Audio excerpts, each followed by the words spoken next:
नमस्ते दोस्तों, आज हम वेटनरी में यूज़ होने वाले एक ड्रग के बारे में चर्चा करने वाले हैं जो डाइसाइक्लोमाइन नाम से आता है।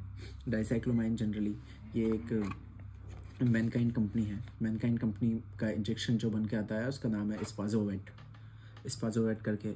ये स्पाजोवेट इंजेक्शन जो आप देख पा रहे होंगे, इसके अंदर डाइसाइक्लोमाइन के साथ साथ ही 2-3 कंटेंट और एक्स्ट्रा भी आते हैं। और वैसे के वैसे ही एक वेटोकोनल कंपनी का आता है जिसका नाम है स्पाजमोवेट, जो आप देख पा रहे होंगे। ये 30 ml पैकेजिंग में है। 30 ml पैकेजिंग में इसके अंदर डाइसाइक्लोमाइन, HCl, हाइड्रोक्लोराइड, ये साल्ट आता है। अब ये 30 ml का करता है, MRP इसकी 70 रुपीज़ है। वहीं स्पाजोवेट जो ये मैनकाइंड का है, इसकी MRP 100 ml पैकिंग में आता है और इसकी MRP 300 है, 300 रुपीज़।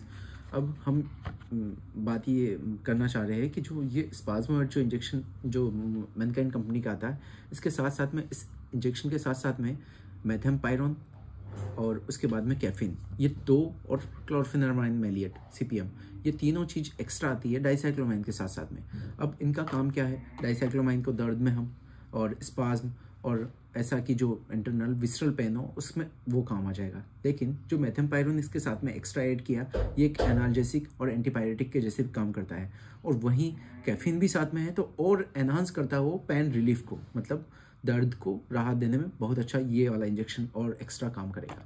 और CPM है ही एंटी हिस्टामिनिक, तो वो भी इन सारे ये कॉम्बिनेशन ऑफ ड्रग है। लेकिन जो प्लेन अगर डाइसाइक्लोमाइन चाहिए तो उसके लिए ये स्पाजमोवेट करके आता है वेटोकोनोल का, ये 30 ml में, ये भी प्लेन डाइसाइक्लोमाइन के साथ में और हाइड्रोक्लोराइड इस साल्ट के साथ में ये प्रिपरेशन आता है। अब हम चर्चा करना चाहते हैं कि इनको हमें कब और कैसे क्या देना चाहिए। जैसे कि डाइसाइक्लोमाइन है तो ये विसरल पेन में बहुत अच्छा काम करता है। विसरल पेन मतलब कि जो इंटरनल ऑर्गन्स है, विसरल ऑर्गन्स, उनमें अगर जो पेन हुआ है और वो एक इंटेंस टाइप का पेन होता है, उसमें डाइसाइक्लोमाइन इंजेक्शन विसरल पेन में बहुत अच्छा काम करता है। जैसे कि इंटेस्टाइन का कोलिक हो गया, हॉर्स में कोलिक हो गया, उसमें GIT स्पाज्म हो गया, उसमें भी बहुत अच्छा काम करेगा। एब्डोमिनल पेन हो रहा है, क्रैम्प हो रहा, उसमें भी बहुत अच्छा काम करेगा डाइसाइक्लोमाइन। फिर उसके बाद में डिस्ट्रोकिया होता है, डिस्ट्रोकिया के बाद भी, वो भी यूट्रस से तो एक तरीके का ऑर्गन ही है, विसरल ऑर्गन। डिस्ट्रोकिया सॉल्व करने के बाद भी इंटेंस पेन होता है, उसमें भी डाइसाइक्लोमाइन इंजेक्शन आप दे सकते हो। फिर बहुत सारी इन्फ्लेमेटरी कंडीशंस रहती है, इन्फ्लेमेटरी कंडीशन के साथ साथ भी पेन एसोसिएटेड होता ही है, तो उसमें भी डाइसाइक्लोमाइन इंजेक्शन आप यूज़ कर सकते हो।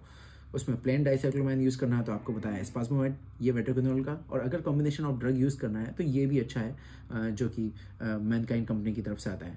अब इसको अपन लार्ज एनिमल में लगभग इसका डोज एक अप्रोक्स 10 to 15 ml, 400 से 500 किलो की गाय, भैंस या ऊंट हो गया या घोड़ा हो गया, उनमें अपन 10 से 15 ml तक आप ये इसको स्ट्रिक्टली इंट्रामस्कुलर यूज़ करना है। आपको स्ट्रिक्टली इंट्रामस्कुलर यूज़ ही करना है इन दोनों इंजेक्शन को, ना IV देना है ना ही इसको सब कर देना।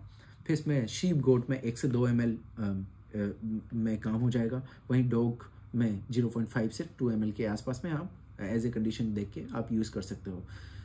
इसके बाद में इसमें सबसे मेन इसकी है कि किस कंडीशन में हमें डाइसाइक्लोमाइन इंजेक्शन नहीं देना चाहिए। जैसे कि ऑलरेडी ड्राई माउथ हो रहा है, क्योंकि ड्राई माउथ के कंडीशन में इसको नहीं देना है। कॉन्स्टिपेशन है तो डाइसाइक्लोमाइन बिल्कुल ही नहीं देना है आपको, और ज़्यादा कॉन्स्टिपेशन करवा देगा। फिर ये इसके साइड इफेक्ट में भी ये चीज़ आती है कि ये एपेटाइट को थोड़ी डिक्रीज करता है। क्योंकि स्पाज्म को रोक देता है। ऐसे ही स्पाज्म रुकेगा तो उसकी वजह से क्या है कि कोई सा भी विसरल ऑर्गन का जो स्पाज्म आ रहा है उसमें तो मूवमेंट रुकेगा उसका, इसलिए ये कॉन्स्टिपेशन को इंक्रीज करवाता है।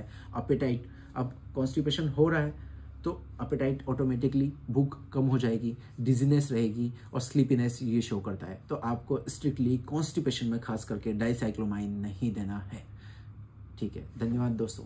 और कुछ डाउट रहे आपको तो कमेंट सेक्शन में आप कमेंट कर सकते हैं।